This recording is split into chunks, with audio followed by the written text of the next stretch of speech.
कल की सबसे बड़ी खबर ये थी कि जजेस को धमकाने वाले लेटर के जो मामलात थे, जो उसका केस था, उसका काजी साहब ने मजबूरन खुद अज खुद नोटिस ले लिया, क्योंकि उन्होंने जैसे सदक जेलानी साहब को जो है साबिक चीफ जस्टिस उनको जैसे कहा था तो उन्होंने साफ इनकार कर दिया था। तो मजबूरन अब चीफ जस्टिस जो काजी फाइज ईसा साहब हैं उनको नोटिस लेना पड़ा।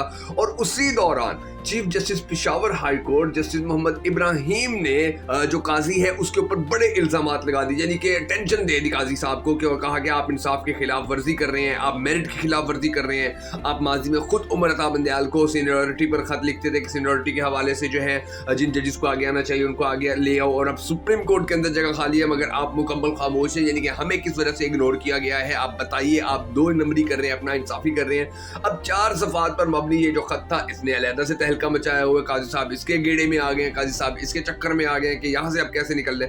फिर अब ये देखिए कि अटॉर्नी जनरल और जो काजी साहब थे ये अभी अदालत के अंदर खड़े होकर वो 6 जजेस का मामला है उसके ऊपर डिस्कशन करो, उसके ऊपर मसाइल, उसके जो मसाइल है उनके ऊपर बात करो, उनके ऊपर इन्वेस्टिगेशन का हुक्म करो, या उनके ऊपर ये करो कि ये क्या मामला हुआ, किसने खत लिखा, किस किस को खत आया, क्या क्या खत में लिखा गया था। फिर उसके बाद वो जो जहरीले खत है फिर उन जहरीले खतों के हवाले से डिस्कशन की जाती है कि जी ये क्या मामला है, किसने लिख दिए हैं, क्यों लिख दिए हैं, इनके हवाले से क्या जो हमारी अदलिया है वो काम कर सकती ना। कुछ भी नहीं, एक टके का काम नहीं। क्या किया जी, अटॉर्नी जनरल काजी साहब की तारीफें करते रहे, काजी साहब अटॉर्नी जनरल की तारीफें करते रहे। ये हमारे पाकिस्तान के अंदर अदालती निज़ाम है और ये हमारे पाकिस्तान के अंदर जो इंसाफ का निज़ाम है उसको चलाया जा रहा है। अच्छा, अब आप ये देख लीजिए कि मैं आपको बताऊं कि ये जो नाज़रीन ग्रामी एंथेटिक्स जो नामी ये जो पाउडर है इसका जो अब सामने आए हैं जितने भी जो खत लिखे गए थे, तो आप याद रखिए कि 2001 के अंदर अमेरिका के अंदर डाक के जरिए इसी तरह ये खत भेजा गया था। इसी जो जानलेवा पाउडर था इसी पाउडर को अंदर डाला गया था और एलर्जी की बीमारी फैल गई थी और 5 लोग उससे चले गए थे। अब ये 6 तो हमारे जजेस को खत लिख दिया गया जिसके अंदर ये इसी तरह का जो पाउडर है वो डाला गया।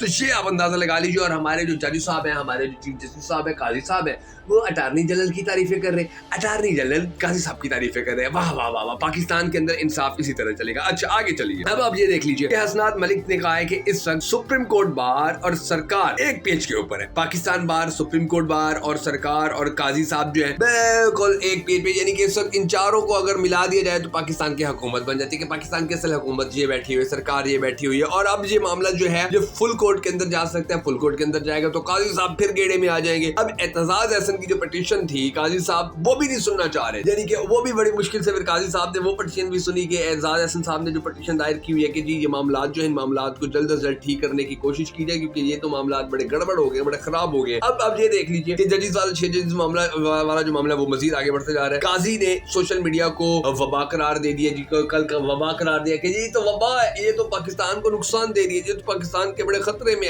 काजी साहब आप क्यों सोशल मीडिया को पाकिस्तान के लिए वबा या खतरा करार दे रहे हैं जब आपने सोशल मीडिया कभी देखा ही नहीं है, जब आप टीवी कभी देखते ही नहीं, आपको कैसे पता चला कि ये वबा है या ये पाकिस्तान के लिए नुकसानदेह है। और उन्होंने कहा जी तसद्दुक गिलानी के ऊपर दबाव डाला था पाकिस्तान के सोशल मीडिया ने। और आप अंदाजा लगा लीजिए कि ये हमारे जो चीफ जस्टिस है, दुनिया के अंदर सोशल मीडिया को यूटिलाइज किया जाता है, पाकिस्तान के अंदर इसके खिलाफ बातें की जाती है, तो हमारे चीफ जस्टिस साहब अंदाजा लगा। अच्छा, हसनात मलिक ने कहा कि ये काजी साहब जो है सोशल मीडिया की जो माजी में तारीफें किया करते थे और कहते थे कि ये सोशल मीडिया जो है बहुत बड़ी ताकत है, तो अब ये जो है एक्शन लेना पड़ा है काजी साहब को ही, तो इसी सोशल मीडिया की ताकत से की वजह से एक्शन लेना पड़ा है कि ये जो 6 जजेस वाला मामला है इसके ऊपर, वरना काजी साहब ने तो ये गेम मुकम्मल करवा दी थी कि जो अदालत को वो सरकार को भेज दिया, सरकार आगे अपनी मर्जी से जो भी चलाना चाहती चला दे। अब जो है हामिद खान काजी साहब की बड़ी तारीफें किया करते थे, अब वो भी काजी साहब से खुश नहीं है। अब जमाल खान बंदूकैल जो है उन्होंने भी कह दिया कि आज जो जजेस खड़े हैं हम इनका साथ देना होगा, काजी साहब इनका साथ नहीं देंगे तो कल और जजेस इस तरह ब्लैकमेल होंगे, उनके घरों की, उनकी बीवी की, उनकी बेटी की, उनकी माँ की जो वीडियोस है वो बनेंगी, फिर आप क्या करेंगे। तो ये वो तमाम तर मामला हैं जिनके अंदर काजी साहब को बड़ा सोचना होगा, बड़ा ध्यान रखना होगा। और अब देखना ये कि जो आने वाले वक्त है, आने वाले वक्त के अंदर जो सिचुएशन है वो कैसी बनती है पाकिस्तान के अदलिया के लिए, पाकिस्तान के अवाम के लिए। अल्लाह करे पाकिस्तान के अवाम और पाकिस्तान की अदलिया के बारे में कोई अच्छी फैसले, कोई अच्छी खबरें सामने आए। अगर आप इस में शामिल होना चाहें तो कमेंट सेक्शन में आप जरूर लिखिएगा।